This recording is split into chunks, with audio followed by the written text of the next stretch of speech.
Vamos a ver. Ok. Ahí ven la presentación súper bien. Sí, Sí, se ve full screen. Ok. Entonces, lo que quiero venirles a hablar hoy es sobre Teams Comfortable with Failure, o en español, los equipos que están confortables con el fallo. Y yo creo que esa es precisamente la llave para ser exitosos dentro de lo que es la generación de trabajo creativo. Um, Vamos a pasar el slide. Mi nombre es Esteban, trabajo como Data Engineer para Gap desde marzo de 2019 y bueno, he sido practicante de metodologías ágiles desde hace un poco más de 4 años. He tenido la oportunidad de trabajar en equipos y proyectos diversos que tienen niveles de madurez respecto a las metodologías ágiles. Y es que precisamente olvidamos que el Agile Mindset es un desarrollo tanto individual como en equipo, que requiere tiempo para desarrollarse libremente y fluidamente. Entonces, bueno, pues precisamente yo creo, y esto lo robo de uh, un taller que tuvimos de Agile dentro de Gap. Uh, esta frase la dijo Silvia Conitrillo, que dijo que es que being Agile y do Agile son cosas diferentes. Uh, y yo creo que eso nunca lo voy a olvidar. Uno empieza a comprender que ser ágil no es hacer cosas ágiles, de metodologías y procesos, sino una forma de ver los desafíos y tareas que básicamente se puede convertir inclusive en hábitos y costumbres. Por ejemplo, no se trata de preguntarle a mis compañeros por qué están atrasados con esta historia que tiene 3 story points y lleva 5 días trabajando, sino de hablarle y saber cómo le va, escuchar su historia y eventualmente identificar action items y ver cómo le podemos ayudar. Eh, y también yo creo que, a final de cuentas, todas las personas que trabajan en equipos somos seres humanos, tenemos intereses diferentes y esto fue algo que también mencionamos en algún momento en el Ágiles Costa Rica, que ya les voy a hablar un poco más de eso, que usted le puede preguntar a las personas qué es lo más importante para ellos en su vida y probablemente nunca nadie va a decir que el trabajo, ¿verdad?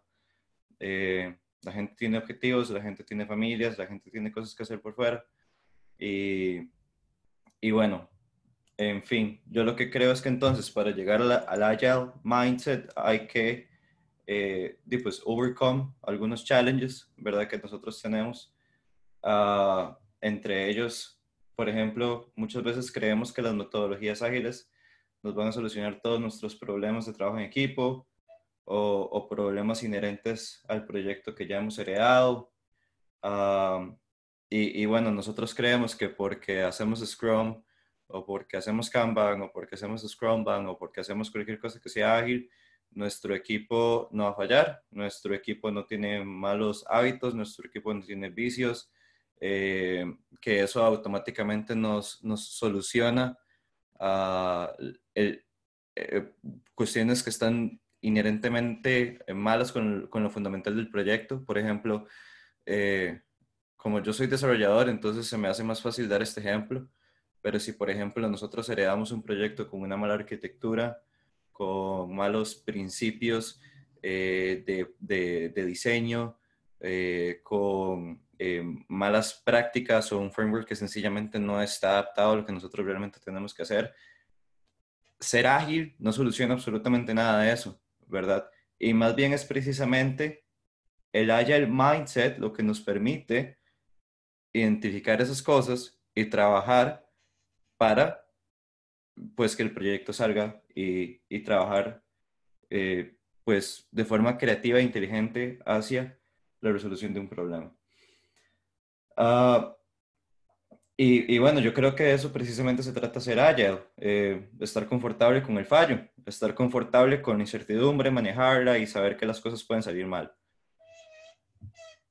En diciembre anterior tuve la oportunidad de conocer a muchas personas en el Ágiles Costa Rica 2019.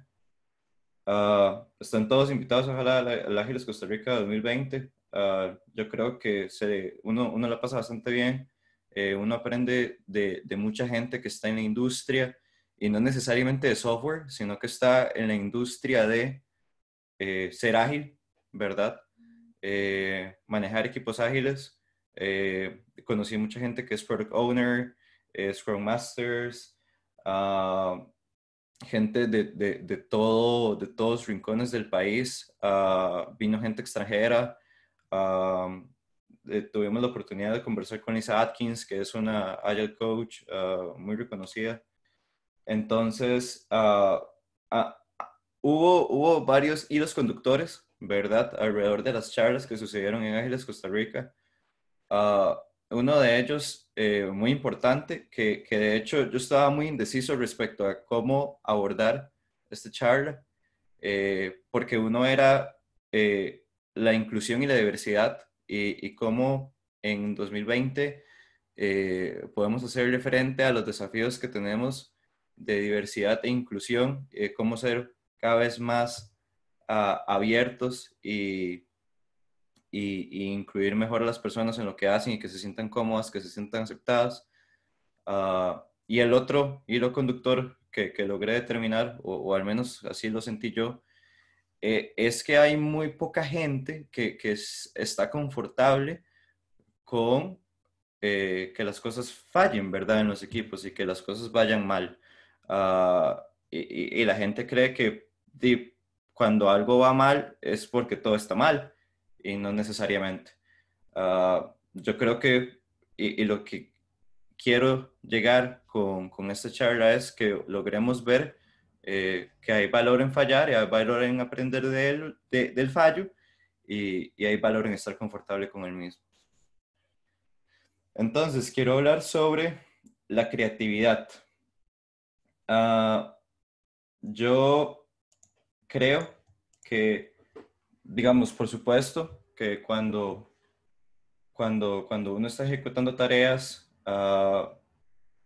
y, digamos, estas tareas son cruciales para que un producto tenga, por ejemplo, éxito comercial, ¿verdad? Que al final de cuentas, eh, esa es una de las razones fundamentales por las cuales muchos de nosotros tenemos trabajo, porque los productos en los que trabajamos tienen éxito comercial y pueden pagar las facturas. Uh, Obviamente hay un poco de temor, ¿verdad? Y hay un poco de incertidumbre. Eh, Sin embargo, ¿verdad? Yo creo que también desde el punto de vista de un desarrollador, un diseñador, un data scientist, un data engineer y muchas personas que trabajamos en todos estos productos, uh, yo creo que la ejecución de muchas de nuestras tareas tiene que ver más con la creatividad y el ingenio que el trabajo puramente mecánico. O sea, nosotros muchas veces tenemos que idear, ¿verdad? Soluciones completamente out of the box para que algo vaya bien y para que algo funcione. Entonces, uh, pues cuando nosotros tenemos que abordar trabajo creativo, eso requiere inspiración y definitivamente puede haber fallos en la ejecución de las cosas. Y eso no está del todo mal, sino que es algo natural y eventual. Entonces, quiero pasar a este slide y hablar de estos puntos. Que yo creo que ser ágil entonces se trata de saber manejar la incertidumbre y por eso existen tareas de investigación y experimentación, existen épicas, entre otras maneras de manejar esta incertidumbre. También se trata de crear un ambiente donde las personas no sientan vergüenza de decirle a su equipo cuando algo no les gusta, cuando no saben algo o cuando se equivocaron.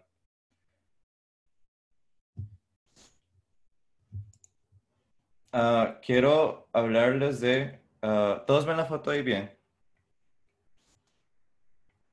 Sí.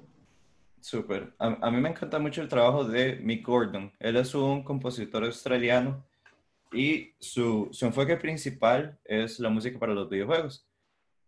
Entonces, el trabajo más reciente, ¿verdad?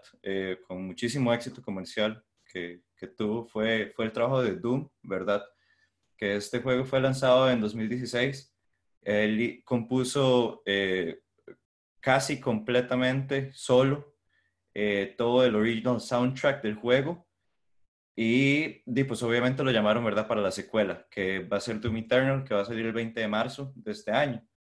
Y entonces, como lo llamaron para hacer este trabajo de Doom Eternal, resulta que mucha gente fanática del juego filtró el soundtrack y lo subió a YouTube y hicieron comentarios al respecto, a la gente le gustó mucho y Mick Gordon lo vio porque se hizo viral en Twitter y cuando Mick Gordon lo vio, entró con su cuenta de YouTube a comentar el video y a mí lo que esto me permite ver es que él está sumamente satisfecho con el trabajo que hizo y se siente honrado de que la comunidad le guste tanto su trabajo, de que lo filtren y lo suban al internet inclusive antes de que el juego haya salido oficialmente. Entonces, resulta que Mick hace una conferencia en el Games Developer Conference 2017 y cuenta su historia de cómo compuso la música y el equipo con el que trabajó y nos cuenta el desafío que le pusieron de componer el original soundtrack de 2016 y cómo lo atacó de forma sistemática y creativa y en un momento describe al equipo de trabajo y que tenían estas sesiones en una sala de conferencia de más o menos una hora donde solamente escuchaban música que los inspiraba a él y a los directores de audio, diseñadores de audio, ingenieros de mezclas y demás. Y se daban retroalimentación mutua. Llevaban laptops, llevaban sintetizadores, llevaban guitarras, llevaban baterías, llevaban sin fin de instrumentos musicales y equipo de producción en general. Y básicamente hacían mezclas ahí, escuchaban música que les gustaba, música nueva, discutían al respecto. Entonces, obviamente, aquí se creaba un ambiente donde, y Mick Gordon lo dice así, se respira creatividad. Eh, y, y entonces también permite este espacio de que la gente discuta con fundamento técnico de cosas a las que se dedican todos los días. Y pues a mí me gusta mucho esta frase que él utiliza, que es la que cito aquí en la presentación, que es, The purpose here was to break away from any creative inhibitions, to break away from anything that was stopping them to get into their creativity, and where each of them felt comfortable in failure. O sea, que el propósito de reunir a toda la gente y hablar de estas cosas y geek out y hablar en profundidad es que la gente se sienta confortable con cómo todos pensamos, con cómo hacemos las cosas diferentes, con lo que nos gusta, que sepan quién soy yo respecto a, ¿verdad?, mi fundamento técnico y estar confortable cuando algo no salga bien. Entonces, pues Mick procede a contar que estaba sumamente emocionado por volver a trabajar en la composición para Doom y cuando logró terminar su primer draft, lo envió de vuelta al equipo y le respondieron en un email que literalmente decía nada más meh. Él creyó que a nadie le había gustado. Después empezó a recibir otros correos que es como, bueno, yo creo que vas por el camino correcto, creo que tenés ideas correctas, pero creo que hace falta algo. Y al final, pues Mick cuenta toda su historia de cómo termina de hacer la composición y verdad, el éxito musical y genial que él crea. Es un proceso súper complicado. Es una charla de más o menos una hora y media, por si alguien quiere verla. Ahí después pueden hacerme ping y yo les paso el link porque es una charla súper genial. Él explica en alto nivel de detalle cómo utiliza diferentes instrumentos, sintetizadores, efectos en software y un montón de cosas para producir la música. Entonces es bastante chido. Entonces yo lo que logro concluir de esto es que el sentirse desalentado y continuar trabajando fuerte y de forma creativa e inteligente para llevar una tarea a completitud, aun cuando los primeros pasos sean lentos, desbalanceados o del todo equivocados, es estar confortable con el fallo. Fallar es importante porque nos enseña cosas. Y también quiero citar algunos puntos importantes de una charla que estuve viendo también en preparación para esta charla, que se llama Strategies for Learning from Failure, de Amy Edmondson. Ella es profesora de Harvard Business School y se explican ciertos key points que quiero resumir aquí. El primero es el blame game. Ella lo que dice es que el blame game es una parte fundamental de cómo a los seres humanos nos crían inclusive desde pequeños. Y entonces, cuando nosotros crecemos y llevamos este hábito a lo laboral, básicamente cuando algo sucede malo en los equipos, siempre buscamos quién tiene la culpa. Y eso es un inhibidor principal para no poder aprender del fallo. Nosotros primero tenemos que hacer una retrospección junto con todo el equipo sin buscar culpables para poder aprender del fallo. Un segundo punto es que we don't practice skills or activities to learn from failure.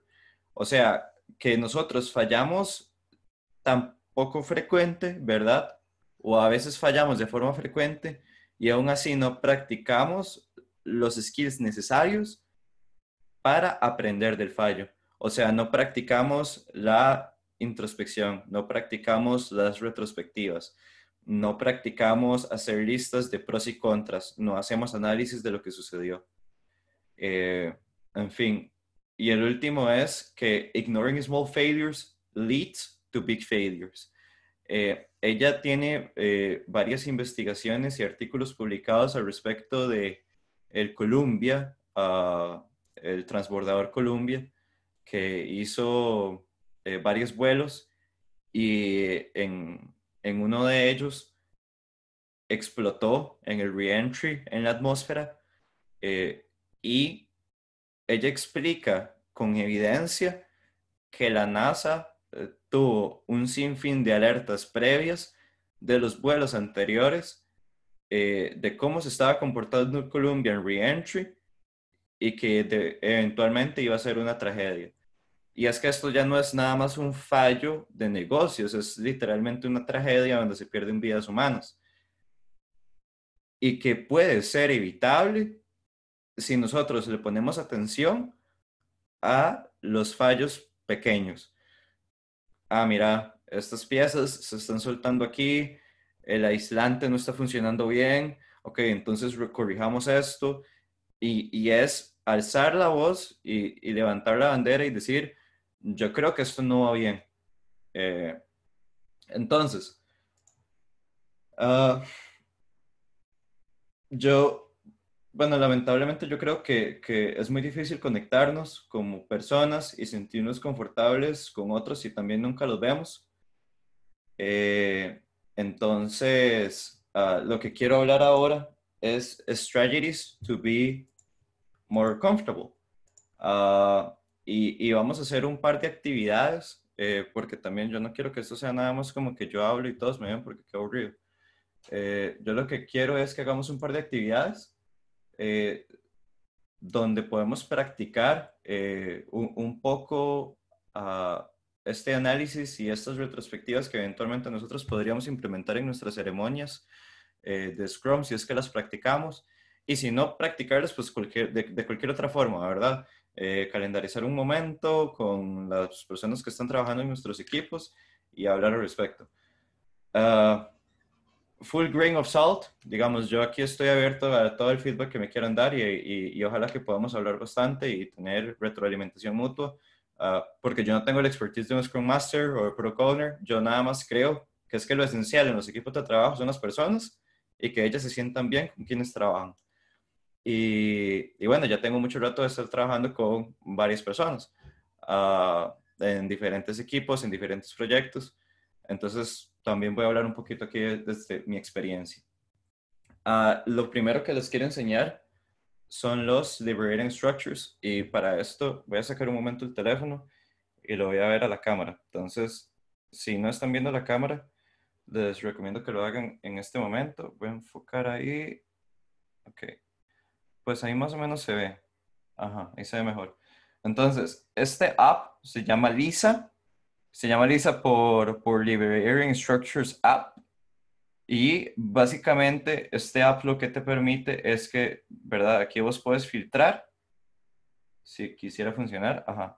Ahí vos puedes filtrar por el tipo de estructura liberadora que quieres utilizar y la duración de cada una.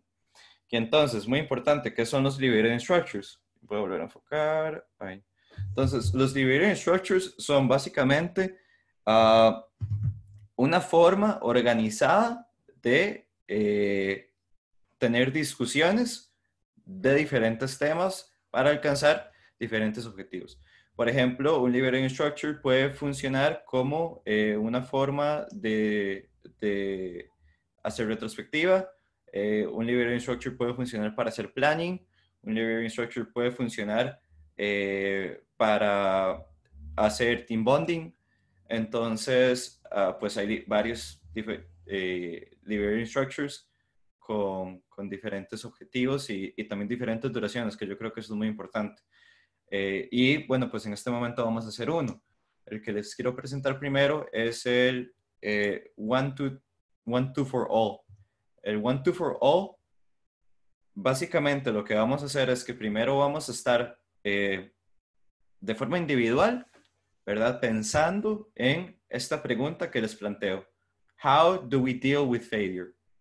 Posteriormente vamos a ir a estar en parejas y vamos a discutir lo que reflexionamos sobre esta pregunta entre nosotros dos.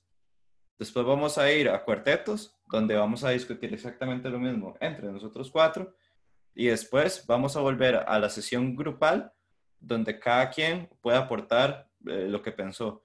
Y para hacer eso de forma ordenada, lo que podemos hacer es que también podemos utilizar las funciones de Zoom de levantar la mano, o si alguien no se quiere sentir confortable utilizando el micrófono, nada más puede escribirlo por el chat y ahí lo leemos en voz alta. Entonces, voy a volver a Zoom. Para esto necesito dejar de compartir pantalla, entonces la van a dejar de ver por un momento. Y bueno, muy importante hacer cada una de estas secciones con cronómetro. Entonces voy a ponerme aquí un timer y empecemos con primeros 2 minutos sobre esa pregunta que les hice. How do we deal with failure? O sea, ¿cómo lidiamos nosotros con equivocarnos o con el fallo? Y los 2 minutos comienzan ya.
Ok, el tiempo se está acabando, entonces lo que vamos a hacer es lo siguiente.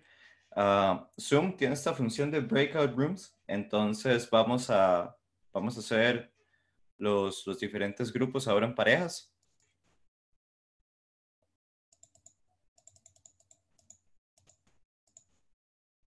Somos exactamente, bueno, somos 17, entonces pareciera que si hacemos 8 sesiones nos salen parejas. Para ver. Ok, sí. Salió perfecto aquí.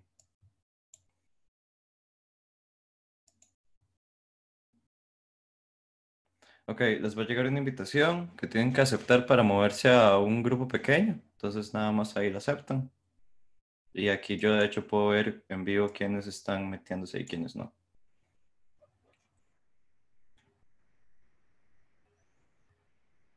Nos falta ahí Sergio.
Ok, ya está volviendo la gente, sí.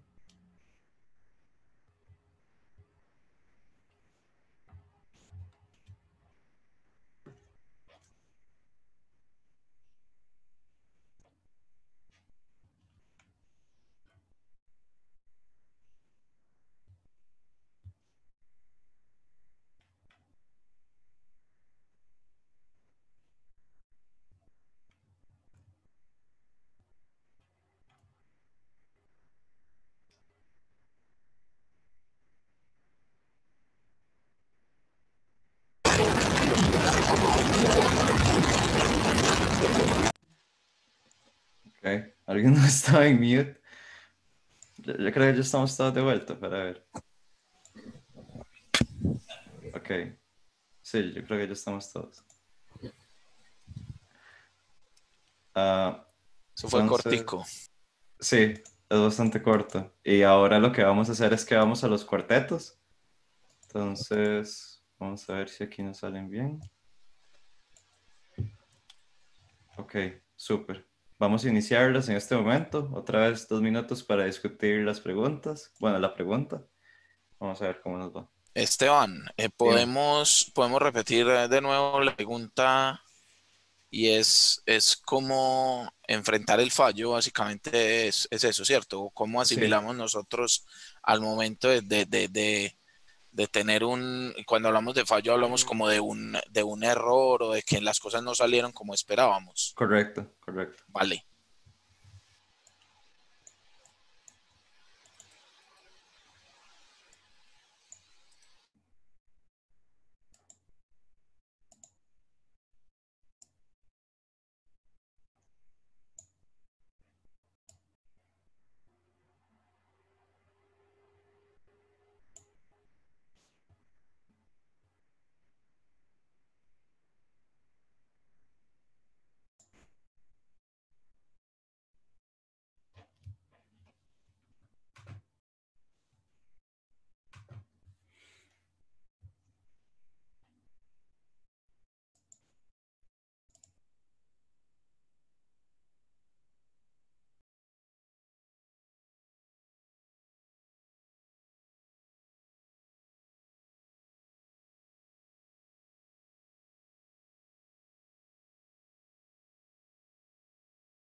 Ok, ya están volviendo las personas.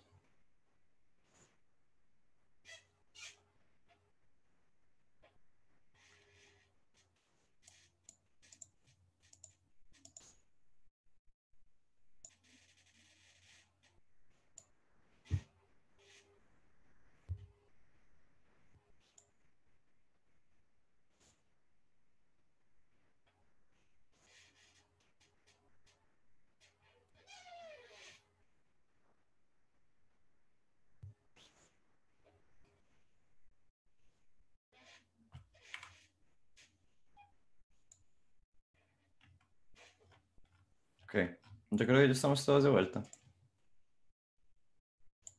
Entonces ahora la idea es empezar a discutir acá en esta sesión donde estamos todos ah, algunos de los puntos principales que discutimos en nuestros cuartetos y empezar a compartir ideas. Entonces, no sé quién quiere primero.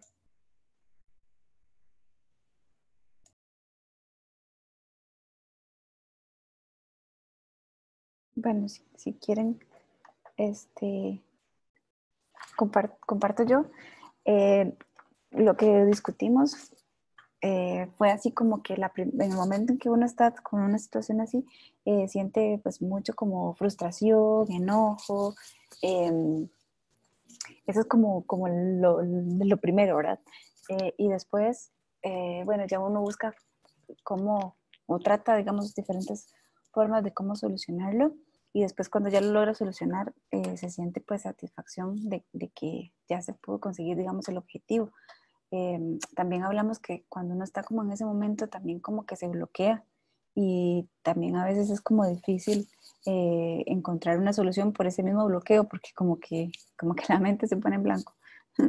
Y otro comentario también fue que una vez que tenemos como esa situación, pues es importante también luego hacer como una retrospectiva de ver qué fue lo que pasó y ver si, digamos, si existe alguna forma de que eso se pueda evitar. A veces funciona, digamos, y a veces no funciona, pero sí como importante de valorar, digamos, qué fue lo que sucedió. Eso fue lo que más o menos así hablamos. Sí, en el caso mío lo que yo mencionaba es que trato como de, digamos, si contemplo que la situación puede fallar de antemano, lo que hago es como que tengo varias opciones, que muchas veces, a veces la opción B o la C o las que tenga no vayan a ser la ideal, pero entonces digamos, si la opción A, que probablemente era la que más quería que funcionara, no me pasó, entonces como que en lugar de tratar de enfocarme en lo frustrante que eso fue, ok, entonces, ¿qué hago para salir de este estado y seguir adelante, verdad? Eso es como lo que, una técnica que al menos a mí me ha funcionado.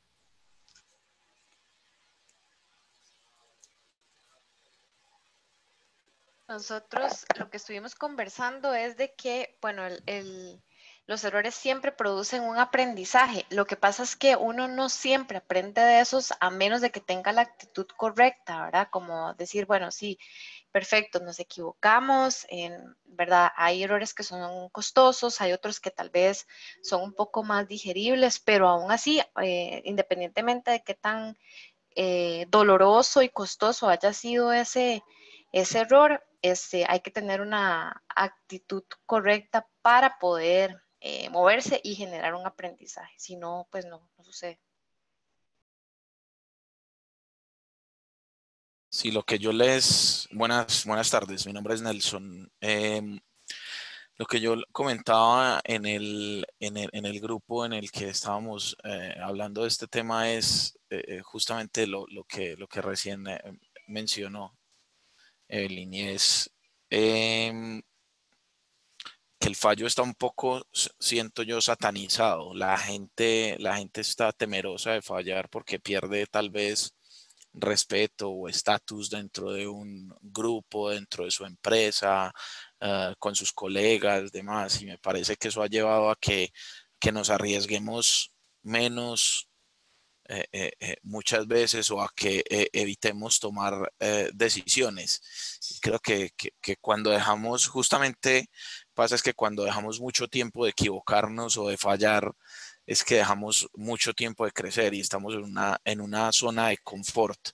y creo que es importante cambiar un poquito ese mindset y decir, bueno, se puede fallar y bueno, hagamos un plan de esto, pero no tiene que salir perfecto para no demorarnos un montón de meses o semanas hasta que esté perfecto para poder proceder. Cuando el fallo es bienvenido, que a la final el fallo es un cambio, es algo que pasó diferente a lo que esperaba, es eso. El Agile Mindset es estar también abierto a ese fallo, que a la final es un cambio y es bienvenido. Lo que sí creo que no debería pasar es que uno falle y no aprender nada, no sacar nada de ello. Creo que lo más importante sí es fallar y aprender algo que no sea en vano el fallo.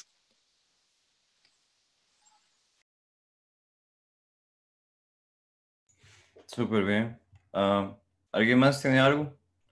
Si no, yo creo que podemos seguir. Eso es más o menos cómo se ve el One, Two for All. Ah, Creo que se pueden sacar muchas cosas de provecho de él. Y bueno, la pregunta que yo les puse, ¿verdad? Es una pregunta que yo siento que es relativamente fácil de discutir. Entonces, pues ahí lo que uno tiene que medir más o menos con este Liberating Structure cuando uno es el facilitador es de cuánto tiempo, ¿verdad? Tiene cada persona para discutir esta cuestión. Y, y también, ¿verdad? Porque qué tan profunda es la pregunta que estamos realizando. O también cuántas rondas de esto queremos hacer, porque también podemos hacer diferentes preguntas y irlas analizando, ¿verdad? Cada una en una de esas rondas. Entonces, eso es el One, Two for All. ¿Les gustó? ¿Sí? ¿No? Sí, sí, está chévere. Ok. Ahí se ve la pantalla otra vez. Sí, Sí. 1, 2, 4, Juan. Ok, súper. Ah, Nice. esta vamos a hacerla en grupos de 4, eh, porque creo que es un tamaño bonito para la cantidad de personas que tenemos. Y 9 porqués. Ah, 9 porqués. ajá, exacto, 9 porqués. Y los 9 porqués, bueno, básicamente es así. Usted tiene que preguntar 9 veces por qué o seguir preguntando por qué hasta que usted llegue al propósito fundamental de una tarea o objetivo que esté realizando. Entonces, si por ejemplo estuviéramos haciendo una sesión de retrospectiva y queremos analizar por qué una tarea es importante, o por qué una tarea era importante realizarla y digamos que salió mal o lo que sea, entonces que vamos a preguntar por qué, hasta encontrar lo fundamental de esa tarea. Entonces, yo les quiero proponer el siguiente escenario que vamos a discutir en 9 porqués. Ah, y no voy a dar específicos al respecto del escenario, sino que les voy a dibujar el escenario principal eh, para que veamos a dónde llegamos. Entonces, el escenario que les quiero presentar es el siguiente. Nosotros somos desarrolladores y nos están proponiendo que vamos a implementar un nuevo proyecto. Nosotros decidimos todo, pero el proyecto es una implementación de algo que ya era viejo. Es básicamente una interfaz para un sitio web, pero nos están pidiendo que no la quieren hacer como la tenían antes, que era en un lenguaje de programación A, y la vamos a hacer ahora en un lenguaje de programación B. Entonces, lo que quiero que analicemos es ese escenario en 9 porqués hasta llegar a lo más fundamental de por qué hay que hacer ese trabajo. ¿Les parece? Sí. Vamos a ver cómo nos va. Creo que tengo que dejar de compartir pantalla otra vez. No, mentira.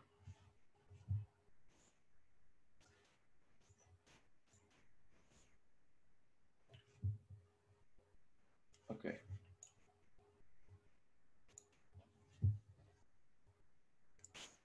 Y ahora sí. digamos, en cada por qué, uno, o sea, uno tiene que ir dando como una razón. Exacto, y volver a preguntar por qué, hasta llegar al fondo. Modo niño de 6 años. ¿Y ¿Y por por qué? qué? ¿Y ¿Y por por Es, qué? y porque yo exactamente. digo, punto. Porque soy su mamá. Sí.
Que ya está volviendo la gente. Los empecé a llamar de vuelta porque vi que ya había gente que iba como por 8 o 9 porqués y dije como, ok, yo creo que ya. O había gente que ya del todo no estaba hablando porque, porque ya habían llegado demasiado abajo, entonces todo bien.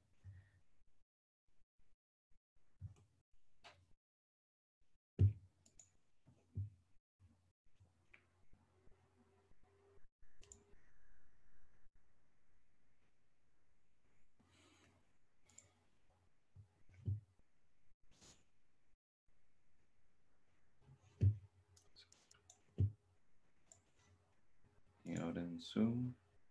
Ok. Ya ahí todos pueden ver la pantalla de vuelta. Sí. Súper. ¿Cuántos estamos? Yo creo que ya estamos todos otra vez. Sí. Ok. ¿Cómo les fue? ¿A cuántos porqués llegaron? Nosotros llegamos a los 9, el equipo de nosotros. Ok. ¿Y qué discutieron? ¿O cuál es el porqué fundamental? Encontramos algunos fundamentales como presupuesto del cliente, no trabajar con herramientas free, sino comerciales, sino free. Puede ser presupuesto, integración con sistemas inteligentes como Machine Learning, inteligencia artificial, sistemas legados. La curva de aprendizaje de los skills, las habilidades técnicas de las personas que están trabajando en el lenguaje A es mucho más rápido si trabajamos en el lenguaje B.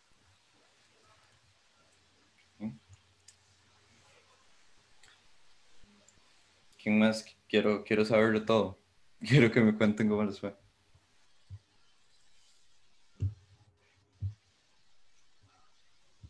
Yo creo que como no tenemos esa cultura, o bueno, no, o no cultura, no tenemos ese, no nos preguntamos demasiado por qué, creo que llegamos al por qué básico muy rápido. Creo que se llega a un cuello de botella yo me atrevería a decir que entre 3 y los 5 ya la gente empieza a sentir que está llegando como algo muy atómico y empieza Claro. ya a no poder bajar más. Esa fue un poco mi sensación. Sí, yo creo que eso es bastante verdad. Yo también, por ejemplo, cuando estaba pensando en este ejercicio ayer, y digamos como cuáles eran las posibles rutas que iban a tomar diciendo por qué es, imaginé que, por ejemplo, algún equipo iba a llegar al porqué eh, de, de porque nos lo piden, ¿verdad? O porque nos dijeron que lo hiciéramos. O porque lenguaje A ya no sirve y lenguaje B sí. O porque lenguaje A ya es muy viejo. O porque el lenguaje A ya nadie lo sabe, pero sabemos más o menos cómo funcionaba la interfaz. Entonces, hay muchas rutas que uno puede tomar en cómo va diciendo los porqués. eh, y obviamente el resultado que tiene esta estructura liberadora en los equipos eh, siempre puede llegar a ser diferente. De hecho, yo en este escenario que les proponía, también, digamos, utilicé adrede que, digamos, como algo muy abstracto, como una interfaz, bueno, no sabemos qué hacía, lenguaje E no sabemos qué es, lenguaje B no sabemos qué es, pero entonces queremos de igual forma analizar lo más fundamental y seguir preguntando los porqués.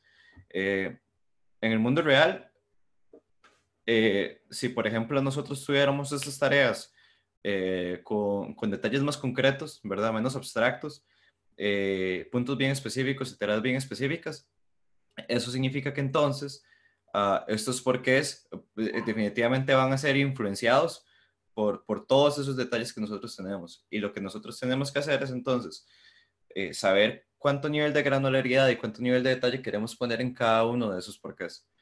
Entonces, yo creo que es una actividad bastante interesante para hacer retrospectiva y también para hacer planeación.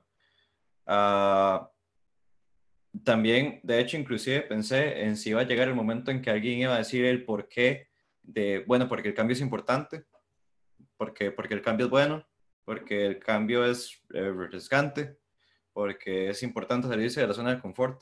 Me explico. Entonces, hay muchas de esas cosas que nosotros podemos llegar a analizar y, y estoy definitivamente de acuerdo con esto que decía Nelson, de que, bueno, es que no nos preguntamos muchas veces por qué, en especial cuando ya, ¿verdad? Somos adultos y creemos que estar preguntando por qué es una cuestión como muy infantil. Y más bien yo creo que explorar las cosas más a fondo y no dejar nunca que la curiosidad muera, tiene mucho que ver con estar preguntando por qué a cada rato. Eh, entonces, bueno, quiero pasar a este slide que era Team Bonding Spaces. Quiero hablar brevemente de esto porque yo creo que hay mucha gente que ya ha conversado al respecto y de hecho hubo una charla de support group también de Agile sobre activities y conexiones para equipos remotos. Entonces, bueno, con Team Bonding Space yo lo que quiero hablar es principalmente de algunas cosas que nosotros hacemos en el equipo donde yo estoy trabajando actualmente y creo que nos han funcionado bastante bien. Nosotros somos un equipo donde las personas están, bueno, estamos geográficamente muy lejos unos de los otros y no nos podemos ver presencialmente muy frecuentemente.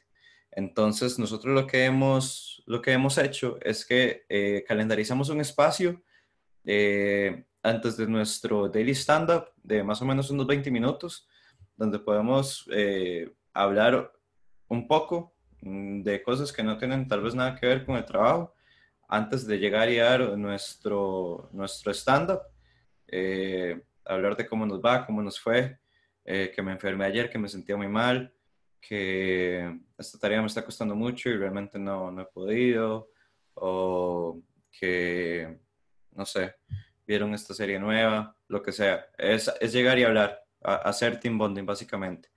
Y, por ejemplo, un día como un viernes a las 4 de la tarde, 5 de la tarde, que ya la gente está más liberada, liberar un espacio también en calendario y básicamente reunirnos para hacer alguna actividad online que todos disfrutemos.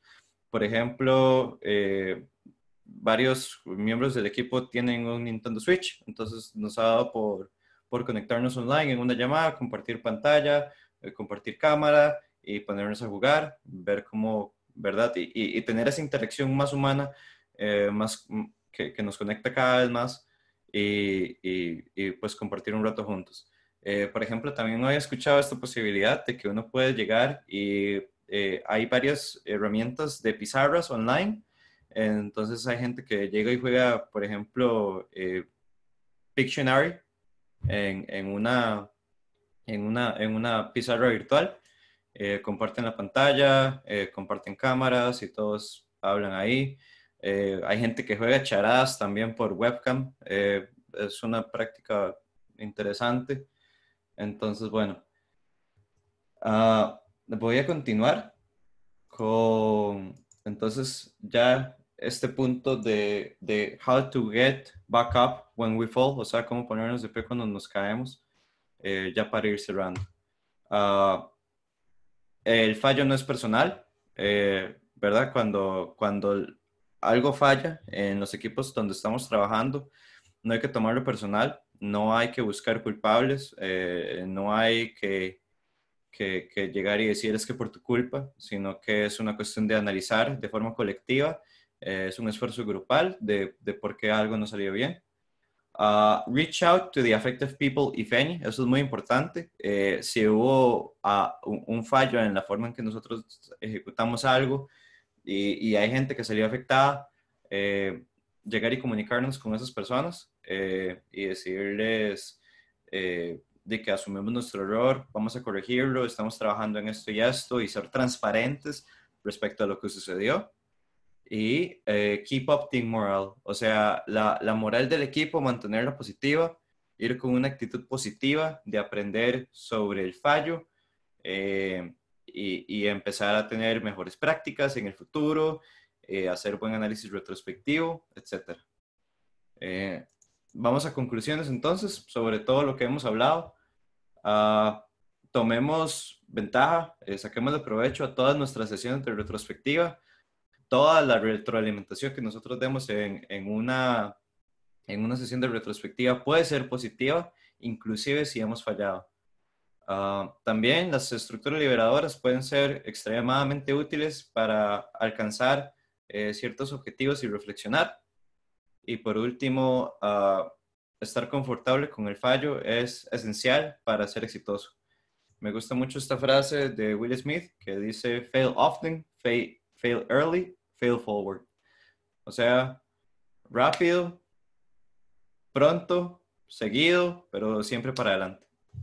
Y yo creo que eso es todo lo que tengo que decir. Muchas gracias. Si alguien tiene preguntas o comentarios, estamos un poco sobre tiempo, pero pues todo bien.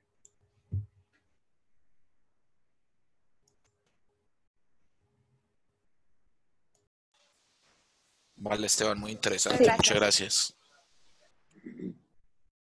Sí, exacto, darte las gracias por la charla. Muchas gracias, Esteban. Buenísimo. Gracias. Muchas gracias. Gracias. Hasta la próxima.